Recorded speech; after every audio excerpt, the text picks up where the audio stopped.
This presentation is part of the TI in Focus AP Calculus video series.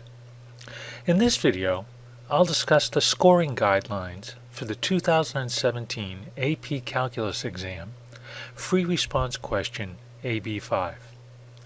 My name is Steve Kokoska. I'm a professor at Bloomsburg University in Pennsylvania, and I am a former AP Calculus chief reader. Here is an outline of the information presented in this video. I'll start by reviewing the free response question, and then the scoring guidelines used at the AP Calculus reading, specifically how the points for this question were allotted. I'll present a brief general summary for student performance on this question, and then I'll consider more detailed interpretations of the scoring guidelines, and how these guidelines were applied in certain situations. I'll consider some common student errors, and where appropriate, I'll present some very specific scoring examples. In this problem, two particles are moving along the x-axis. For t in the closed interval 0 to 8, the position of particle p at time t is given by the function x sub p, and the velocity of particle q at time t is given by the function v sub q. And we know that particle q is at position x equals 5 at time t equals 0. In part A, we need to find the times when particle p is moving to the left. And in part B, we need to find all the times during which the two particles travel in the same direction. In part C, we need to find the acceleration of particle q at time t equals 2, and then we need to determine if the speed of particle q is increasing, decreasing, or neither at that same time t equals 2. And in part D, we need to find the position of particle q the first time that it changes direction. Part A was worth 2 points. The first point was for finding the correct expression for the derivative of x prime of p. And the second point was for reporting the correct interval in which the particle is moving to the left. Part B was also worth 2 points. 1 point for producing the correct intervals, and 1 point for the correct analysis using both velocity functions v sub p and v sub q. Note that the student could earn only 1 out of 2 points if they reported one interval with a correct analysis, and the student would earn 0 points if there was no analysis presented at all. Part C was worth 2 points.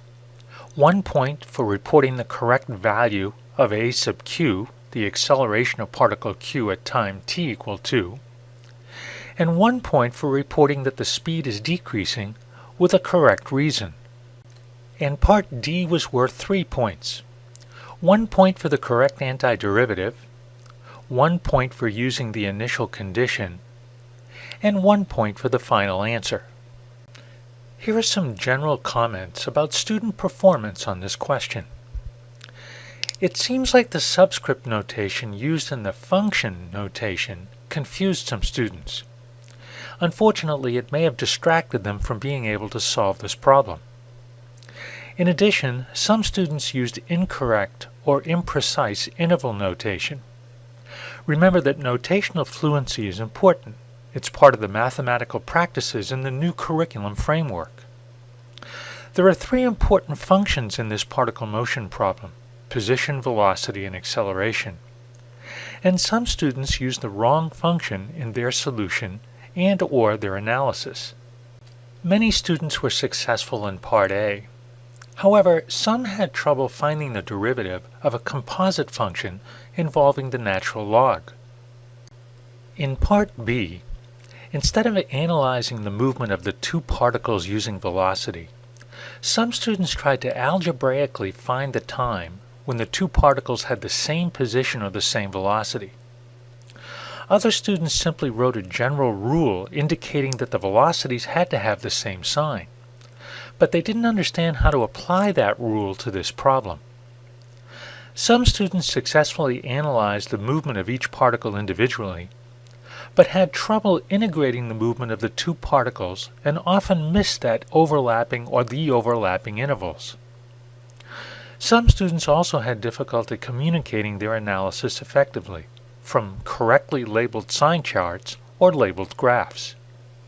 In Part C, most students were able to find the derivative of the velocity function. However, some used only the sign of the acceleration to determine the speed of the particle. In Part D, most students were able to find a symbolic antiderivative. However, the most common error was the omission of the initial condition in order to find the position of the particle.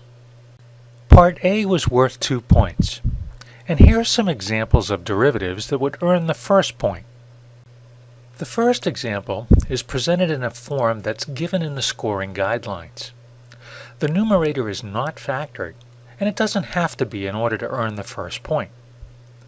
In the second example, the numerator is factored.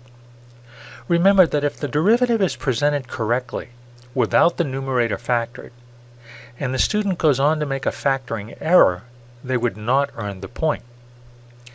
In the third example, the correct derivative is presented as the product of two separate terms. And in the last example, there's a presentation error, missing parentheses. However, if this error is clarified in another step, then the student would earn the point. Here are some examples of derivatives that do not earn the first point. In the first example, there is a presentation error.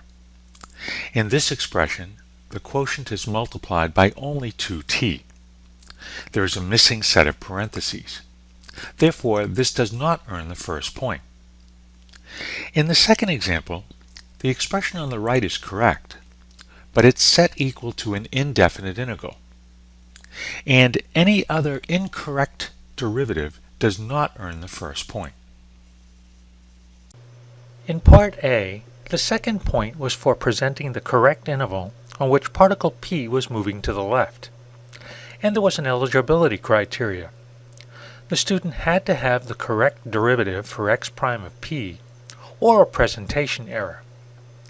Here are some examples of intervals that earned the point. And note that students could report the interval in words also. Here are some examples of interval presentations that did not earn the first point.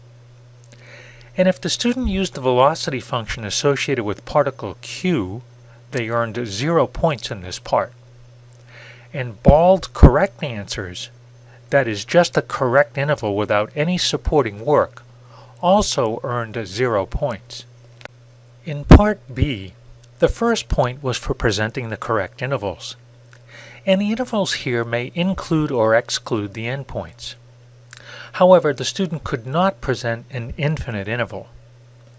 To earn this first point, the student must present the correct intervals with an analysis. So the correct intervals with a sufficient analysis earns the first 2 points. The correct intervals with an insufficient analysis earns just the first point. And just the correct intervals without any analysis at all earns 0 points in Part B. There were 2 special cases in Part B. The first was where a student presented an infinite interval with a sufficient analysis. This earned 1 out of the 2 points in Part B. And if the student presented exactly 1 correct interval with a sufficient analysis, they also earned 1 out of the 2 points in Part B. If the student presented any other incorrect intervals, they earned 0 points in Part B.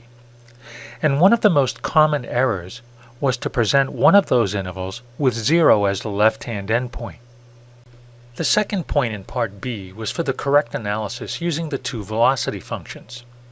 And a sufficient analysis with correct intervals must address both particle P and particle Q. For particle Q, the student must use the velocity function and identify the roots as t equal 3 and t equal 5. And each of these intervals must be analyzed either in general by indicating the signs of v sub q, or by evaluating v sub q at specific values in each interval.